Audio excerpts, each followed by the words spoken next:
From FSU TV3, this is Good Morning Frostburg. Recorded right here on the campus of Frostburg State University. Hello, Bobcats, and welcome to another episode of Good Morning Frostburg, your campus news show.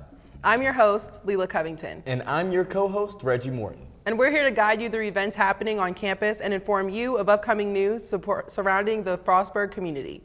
This is our last show of the semester, and we wanted to end it with talking about diversity and inclusion. Our guests today are representatives of the Diversity, Equity, Inclusion Program. But before they join us, here's the campus and community updates for this week.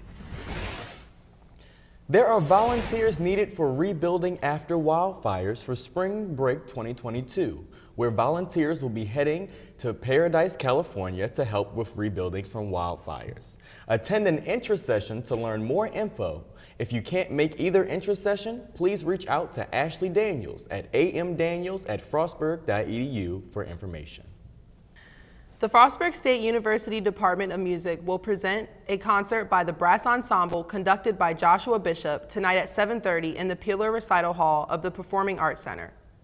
The concert is free, open to the public, and will be live streamed. The link will be posted at www.frostburg.edu/concerts.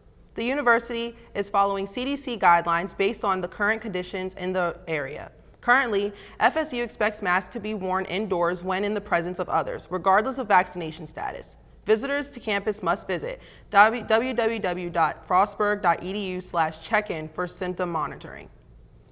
The Department of Theater and Dance will present It's a Wonderful Life, a live radio play, Friday, December 3rd to Saturday, December 4th, and Thursday, December 9th through Saturday, December 11th at 7:30 p.m., with a matinee performance on December 4th at 2 p.m. directed by Dale Rustin. Performances will take place in the Drama Theater of the Performing Arts Center. A collection of ensembles and musical groups from the Frostburg State University Department of Music will join forces to present their annual holiday concert on Sunday, December 5th at 3 o'clock p.m. in the Peeler Recital Hall of the Performing Arts Center. The concert is free and open to the public. FSU Department of Music Faculty Artist Series presents trumpeter Luke Spence in recital on Friday, December 10th at 7:30 p.m. in the Peeler Recital Hall of the Performing Arts Center.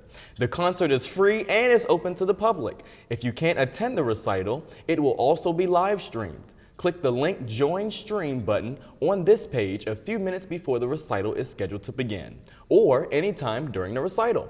To join the live performance, for more information, contact the Department of Music at 301-687-4109. That's all the updates we have for this week. Next, we have the forecast for the week after this break. The organization we're recognizing for this week's spotlight is LASSO. LASSO stands for Latin American Student Organization, and they wish to spread Latin American culture in the Frostburg community. For updates from this organization, follow them on Twitter at lasso_FSU15.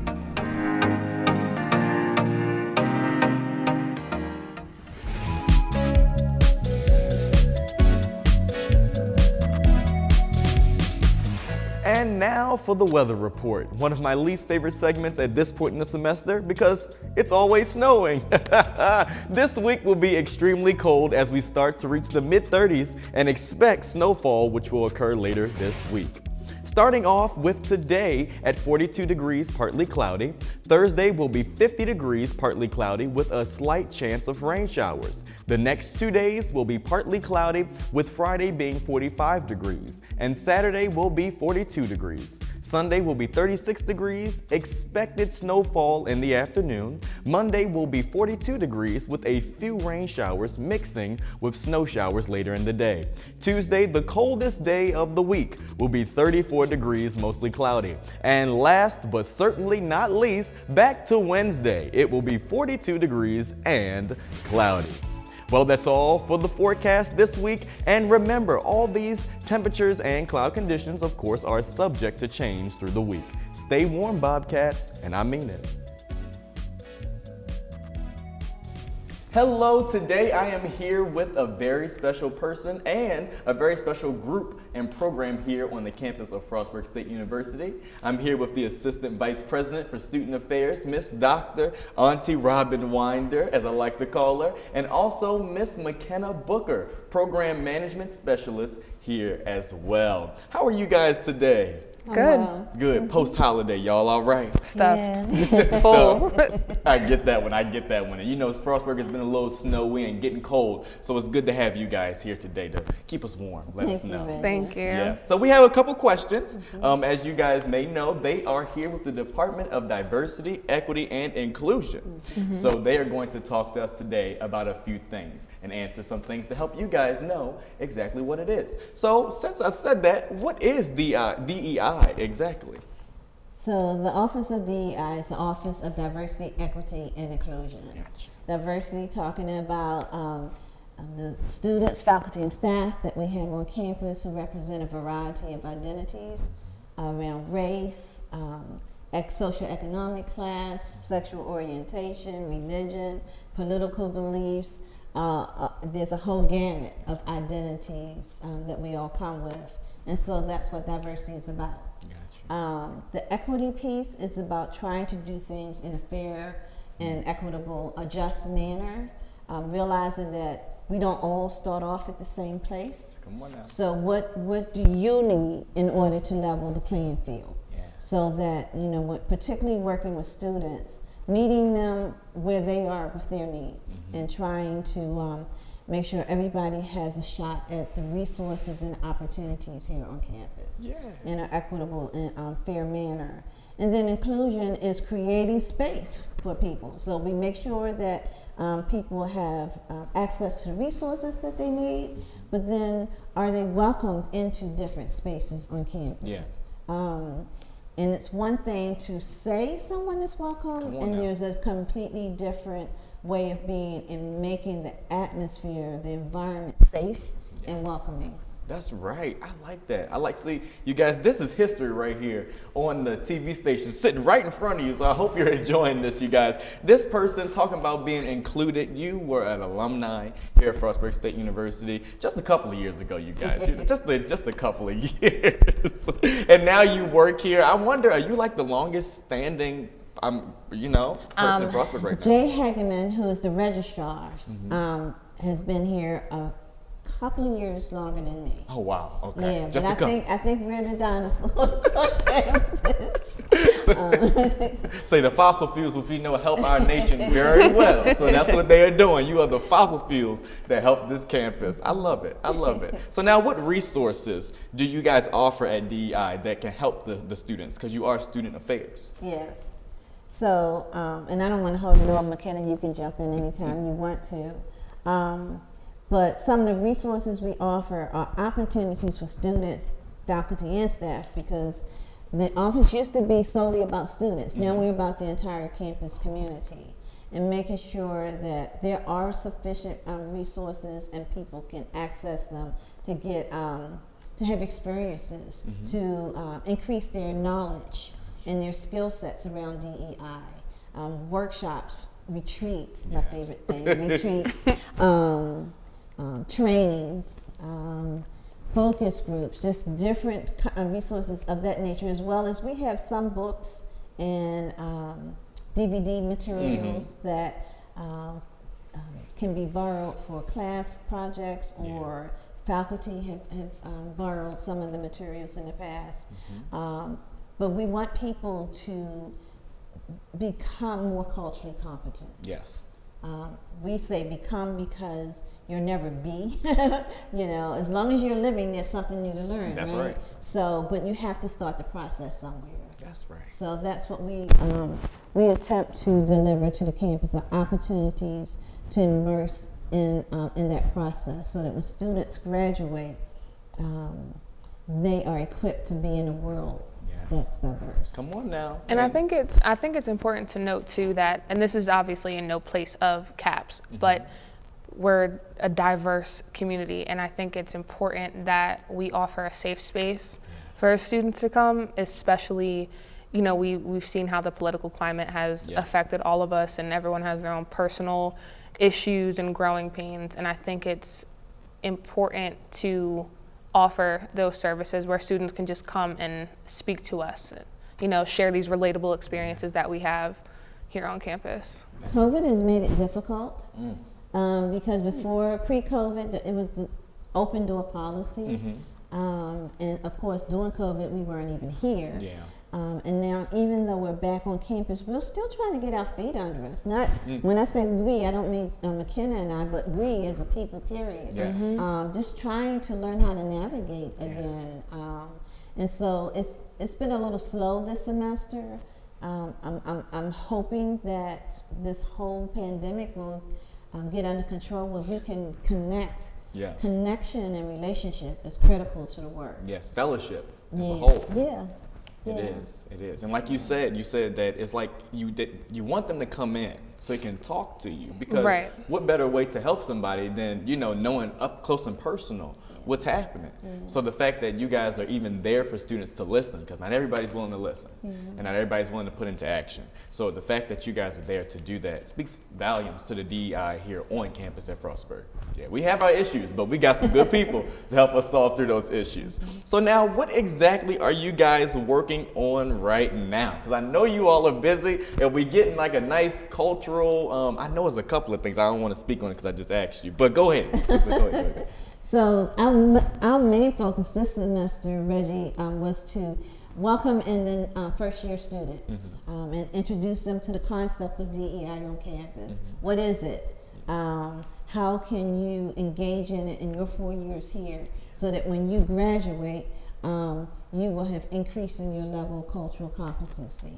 So we have an online module that they complete. It's called Brave and Bold Conversations, which I love because one of the primary pieces in this work is talking to each other. Sharing a diversity of perspectives and ideas and values and beliefs, but you got to know how to do it. That's right. So we have this module which teaches them some basic steps in how do you engage in classroom conversations, how do you engage in campus conversations or focus groups where you may be sitting next to someone who sees life completely differently than you do, and yet you can respect each other. You can hear each other, and listening doesn't mean agreeing, but you can still be agreeable. That's right.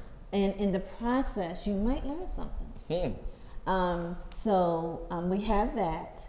And so they have to do that online module, and then we followed up by going into every single orientation class to address the students about it in ways that they can grow in that area on campus. So that's where most of our energy has gone there, and working with the University Council on Diversity, Equity, and Inclusion. A year ago, the president gave us a task of developing a 10-point plan to create a socially just campus. And so we've done focus groups, we've done campus climate surveys, we've talked to individual departments, we've had a lot of conversations to get feedback from the community.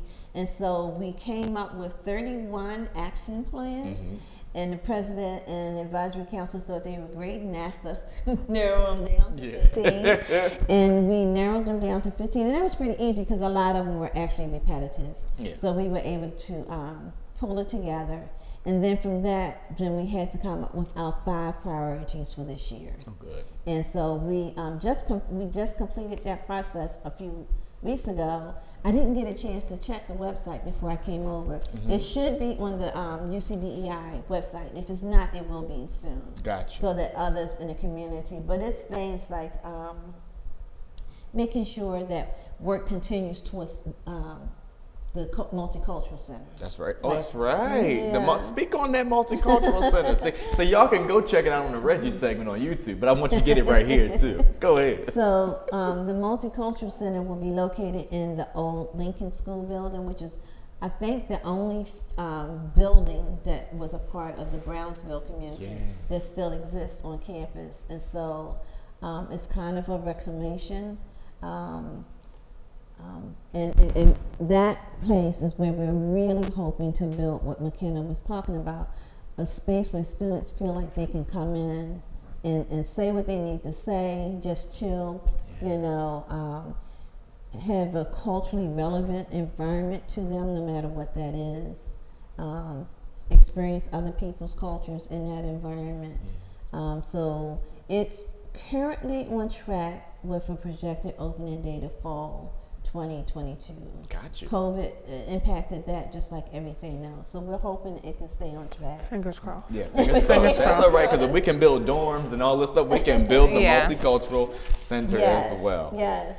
So another is that there's a lot of work that's done through the council and through my office, but we are not good about tooting our own horns, and so being more intentional about that, and making sure things are put on the website, so that people who want to know can find it. But also realizing not everybody's going to bother to go to the website. Not all the time. So probably one of the things that we'll begin to engage in is going out to like different student organization meetings, into the residence halls, just into their spaces more, and having conversations so that students might feel less like there's nothing being done when they realize what all is being done. Yes. And I've been pleased. I've been very pleased with the campus in talking to different departments, to the 3 different colleges and then departments within those colleges, as well as student services. And there are things being done that if we pull it all together, you see the whole picture and you won't feel so isolated, hopefully. Yes. So just publicizing that and letting people know and honoring the work that others have done towards this. Yes. Next semester, that's what I'm working on this week, a whole series of workshops and programs and focus groups and just different ways of connecting with each other on campus to increase our knowledge, you know. Number one. So things like dealing with the whole issue of free speech versus hate speech. Yes. And where does that line get drawn in the sand, and how do you address those issues? Ethical leadership. Yes. Civil discourse. You know, how can we agree to disagree but not be disagreeable? Yes. Those kinds of things.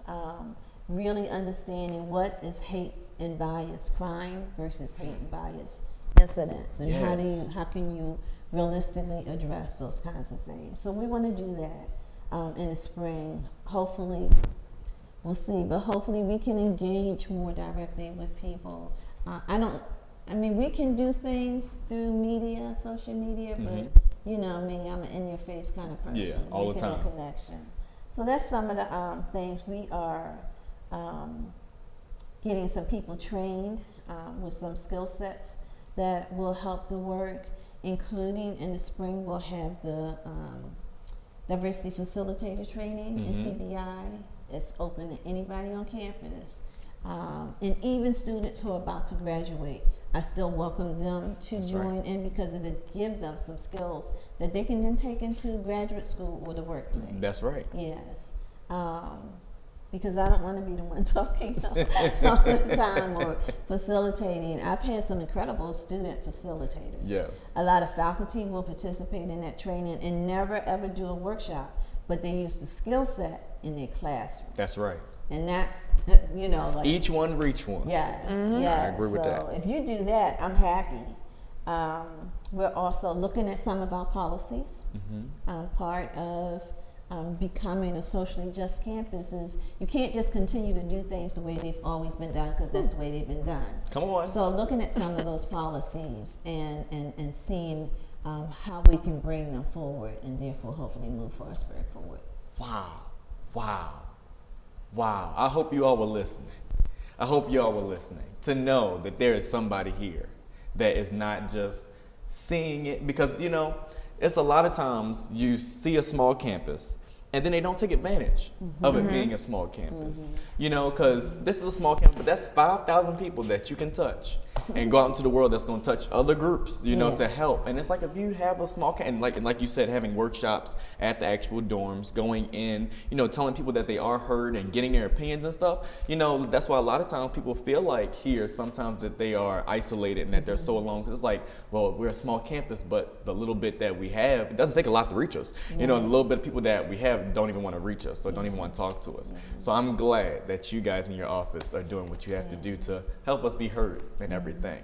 Now I wanted to ask, because you know it's on the agenda, just one more thing I had to ask about it, because I know there's an event coming up. Is it a Hanukkah event? Oh, yeah. I believe, or Kwanzaa. Kwanzaa. So we still love Hanukkah and Christmas, but Kwanzaa. And you know what, you just reminded me, Reggie, I forgot to send an email out, so we have to do that since we get back to the office. But Hanukkah started yesterday. Oh, yes. So definitely we're in that season. December 26th to January the 1st, I think it is the season of Kwanzaa. Okay. And so this Friday in the Osborne Newman Center, the Catholic Ministries building, Black Student Alliance is co-sponsoring out with our office a Kwanzaa dinner. And because you know, it's a large part of our culture is around food. That's right. And around food. Oh, you know. So, so we'll have food while people are learning what is Kwanzaa about. Yes. Yeah.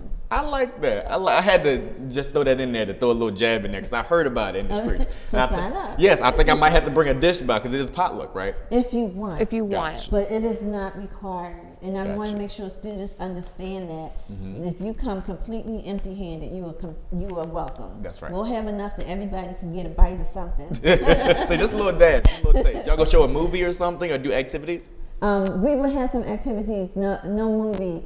In the past, we've had African drummers, we've had African dancers, we've had storytellers, but the Osborne Newman Center, the space doesn't allow for that, so that won't happen this year. Gotcha. You know, you win some, you lose some. Yeah, By that's having fine. it in that center, then we can have more authentic dishes. Yes. So, Yes. I knew the purpose. We all know the purpose. Yeah, so perhaps next year we'll do a 2-part program. One where we have the meal, somewhere where we can do that, as well as where we can have the cultural celebrations of dance and music and storytelling. I like that. I like that. I can't wait for it. So now, last question. Is there anything else that you all would like to add? McKenna, would you like to add anything or anything? So I will. I do just want to add, just as far as coming out, right? And like putting yourself in these spaces. We want it to be a 50-50 effort, or really just a 100-100 effort. We want to insert ourselves into certain spaces, but we want the students to come out and tell us what it is that they need, right? We want them to know, like, we hear you, but we can't heal what we don't reveal, right? So come out to, obviously, our fun stuff, like the retreat, like our Kwanzaa celebration, but also the town halls. That's not a DEI event. The Office of Civic Engagement hosts that, but that's a place for student voices to be heard. Our Times Talks that we have, that we will continue to have in the spring semester, come to those. Yes. Come to these, like Coffee with the President. Like, come to places where everyone can hear your voice. Yes. Not just one-on-one, but we welcome that. But come out so that we can all get to know each other. And it doesn't always have to be a problem, because not everything is problematic at Frostburg. Right. But let's just show more of who we are. That's right. Really. That's right. I like how you said it, because I believe it was my dear friend Teddy Pendergrass. And he said not 70-30, not 60-40, but a 50-50 love. But like you said, I like that 100-100. You need to give your all so that way they can help you in all areas. But you guys, I thank you so much for being here. You know I like sitting next to my auntie anyway. And it was nice meeting you too, McKenna. Likewise. Yes. And thank you so much for joining us right here on the campus of Frostburg State University at FSU TV3. Good morning, Frostburg. And you know, you guys, it is important for eligible students to know that DEI is available to them. And we will be right back after this break.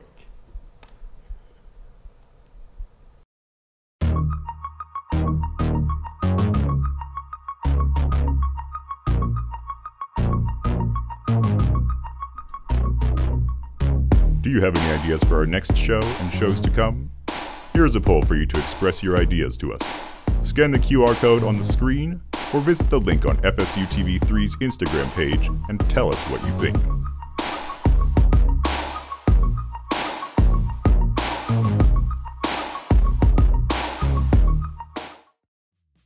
Thank you all for tuning into today's episode. We want to thank all of our guests, Robin Winder and McKenna Booker, for joining us today. As always, a huge thanks to our MassCom 388 crew.